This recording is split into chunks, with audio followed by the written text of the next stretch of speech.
I say 3 weeks ago, I started working at Dollar General in Laura, Mississippi on Susan B. Ruffin.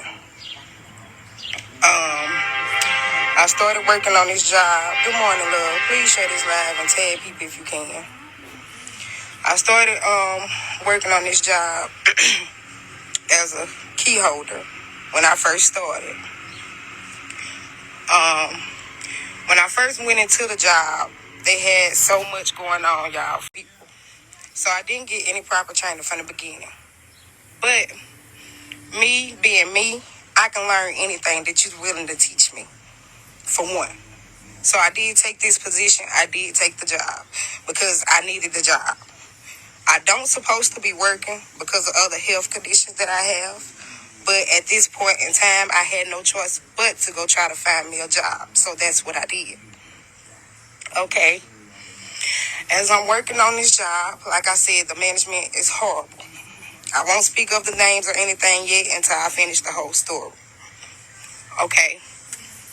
On July the 12th, I won't forget the date nor the time because like I said, y'all may be asleep, but I haven't slept since then. Excuse me, I may start shaking, like I said, or crying because I do have anxiety problems and I do get upset. But I'm going to tell my story today. On July the 12th, while I was at work, I came off a break and the store was packed full of people. When I came off break, one of the managers was outside the store and asked to speak to me. So I went outside and she was discussing something with me that was going on with her and management. Her problems with management. Okay. While I was listening to her and her problems with management, the other manager, assistant manager, or key holder, whichever one position that she hold, she was inside the store running the cash register. Remind you, I had just came off a break. Okay. She came outside of the store and she had like 3 sets of keys in her hand.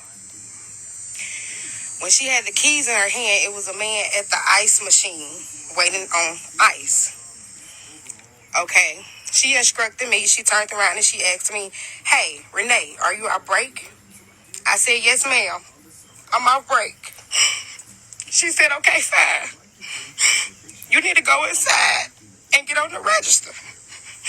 I said, "Okay, yes, ma'am. No problem. I will." Okay. As I went inside to get on the register to help the other customers, I went back and I asked her what was her numbers because I wasn't able to log in on the register. As I proceeded to go back and ask her what was her numbers, I seen that she was irritated and frustrated and upset. She threw the keys in my hand and told me, "Here, don't worry about it. You handle this man. You go handle the ice. I'll go back in the store and get back on the register." Okay. She threw the set of keys in my hand. Remind you, this is like 3 different set of keys, y'all. Okay. I proceeded to the ice machine. I went to the ice machine and I'm trying the locks or whatever to unlock the machine. And I'm like, I don't know which key it is to unlock the machine. You know what I'm saying? I'm new. So I don't know which key it is. The customer that was waiting on the ice started getting aggravated. Okay, he was already upset. Me not knowing that him and the manager that was inside had already had confrontation. They had already had a problem. They had already got into it or whatever had already went on in the store. So the man was already pissed off. Mind you, I had no problem with this machine. And I proceeded to try to unlock the ice machine. I couldn't unlock the ice machine because, like I said, it was 1,000 keys on there. I didn't know which key it was. Okay. The man started yelling at me, telling me, "Adios. You need to get the fuck back in the motherfucking store. If you don't know what the fuck you doing, you need to take your fat ass back in the motherfucking store. If you don't know what the fuck you doing, seem like you don't even need to be motherfucking working here." I'm like, "Sir, I'm new. Don't talk to me like that while I'm trying to help assist you. I'm new. I don't know which key it is. I'm sorry, but I don't. Don't talk to me like that. You're not going to disrespect me and then expect me to help you." So I turned around. While me and him was arguing, he pushed me and then punched me. Me? I'm going to defend myself. I'm going to defend myself. Man or woman, I'm going to defend myself.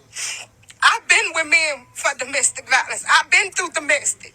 Once I learned how to fight for myself, I told myself I would never let nobody else put their hand on me, period.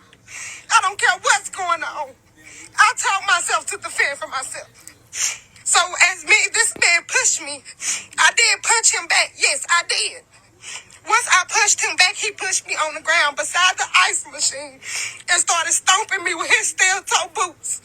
Now, mind you, the key holder that was working there, the manager that was working there, the people that was there, everybody was outside the store, y'all, and they stood there and watched this man stomp me with his steel-toe boots until he wouldn't stop. Until I can finally get him off of me. Look at my body. My legs. Look at my legs. My legs. My face is swollen. And I got to explain this to my child. But like I said, I defended myself because that's what I was taught to do. Not only that, the employees didn't help. Then nobody helped. They stood there because his name is Desmond Pollard. Yes, Desmond Pollard, Big Dez. Everybody scared of Big Dez, whoever he is. Yes, I know him because I'm from Kingston. He's from Kingston. That's the only way I know of him. I've never disrespected him. I've never had no problems with him. However, that's why they say they didn't step in it because it was Big Desmond. That's why, Big Desmond Pollard. Okay, the thing about it is, didn't nobody even stop to call the police. I had to call the police myself. After I called my mama. After I called my mama and them to come help me. Mind you, I have seizures. I was supposed to be working, but I was trying because I have to provide for my child. But mind you, I don't supposed to work at all, but I was trying because I have to provide for my child. And this man stomped me to death over a bag of ice. And the employees stood there. They stood there. And now that I'm trying to get the police involved, don't nobody want to say nothing. Don't nobody want to say nothing about the management now. Don't nobody know who the manager is now. Don't nobody know who the key holder is on duty now. Don't nobody know nothing. They didn't even want to give them the tape. They didn't even want to let the officer watch the tape. But mind you, though, that's not the kin part. That's not what hurts me. What hurts me is because I'm loyal. If you know me, I'm loyal. Anything I do, I take to pleasure. Anywhere I work, I take to pleasure. Do you hear me? That's what takes the pleasure. What takes the cake is, it was a person in the store the day before. The day before. Stealing beer. Stealing beer. And I risked my life and went out there and got their stuff. I risked my life and went out there and defended Dollar General. Tiny Mo know. Tiny Mo know. Ask Tiny Mo. She was there. I defended that store and I ain't been there no more than 3 weeks. I defended y'all, but y'all couldn't defend me. Y'all couldn't defend me. Are you serious? Now don't nobody know nothing. Now don't nobody want to say nothing. Then that's the only thing y'all can say is because, oh, it was Desmond Pollard. I don't care who it was. I would never sit and let no man beat on a woman. I would never sit and watch nothing like that happen and then act like I don't know what's going on. I don't understand. But I'm going to tell you something. I got to laugh today because I had to get it off my chest. I had to get it off my chest because I haven't slept. Okay, close the door, baby. Mama fine, baby. I'm okay. Close the door, baby. Close the door. And see, that's why I came outside, because I knew my baby was going to wake up and she was going to ask me, am I okay? Because I've been breaking down in front of my child, y'all, because I'm trying. I'm trying. And the way this story really did that, like y'all really sat there and watched that man fight me over a bag of ice when the lady threw the situation on me. The other manager threw it on me. You knew you had confrontation with him in the store. Why you didn't tell him to leave from the jump? Why you didn't stop the situation then before it even escalated? Instead of you throwing the keys in my hand out of here, you handle this. Why would you even do that? That shouldn't have even been done.